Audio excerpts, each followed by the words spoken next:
Native Texan Drayton McLane Jr. was born on July 22, 1936, in the tiny town of Cameron, Texas.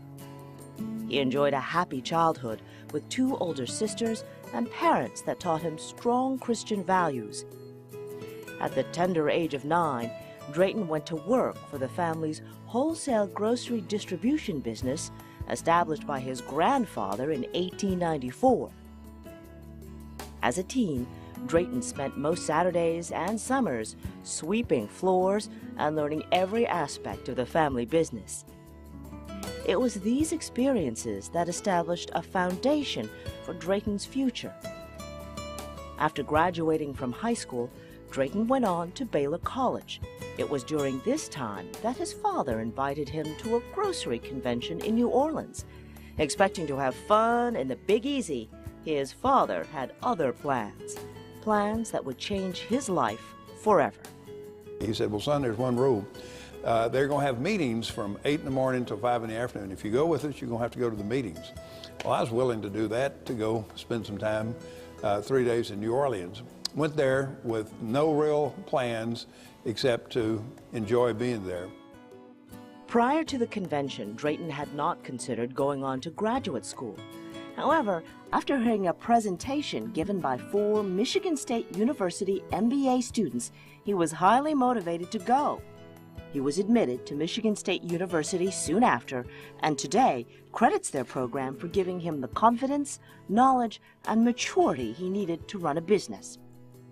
After graduating with his MBA, Drayton told his father that he was ready to get to work.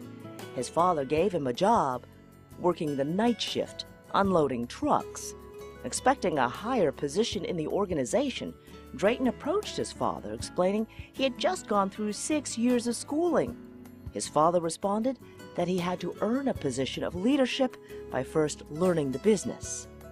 One of the nicest things he could have done for me, that I worked for over a year working with people that were doing manual labor. I learned how they worked, how the business worked, but I learned how to communicate and work with them.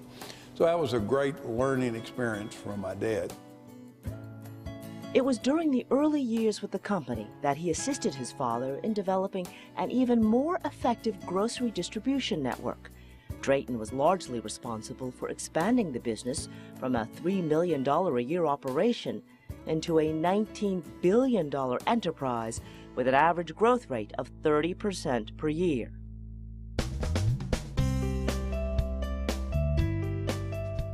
After spending 37 years in the grocery business, Drayton's life changed again with a phone call. Ben Love and Robert Armstead, two men he admired and who were friends, called Drayton to offer an opportunity to join them and others in purchasing the Houston Astros. He had no prior thought of owning a professional sports team, but he loved the possibility of a business deal. The group efforts failed, but with the group's approval, he decided to set off on his own to purchase the team. They said, well, if you're that dumb, after all we've done, go get them. And just sheer accident. So let your heart and circumstances lead you to opportunities that you might not have pre-scheduled and reap the reward. This is 18 years that our family's owned the Astros. It's been a wonderful, wonderful ride. And so it has. Since purchasing the team in 1993, the Astros rank 2nd in the National League and 5th in the majors in winning percentage. Drayton enjoys these statistics with his wife Elizabeth, 2 sons, and his grandchildren. One of Texas's most successful business leaders, Drayton, a humble Christian man, still finds time to teach a Sunday school class at the First Baptist Church of Temple.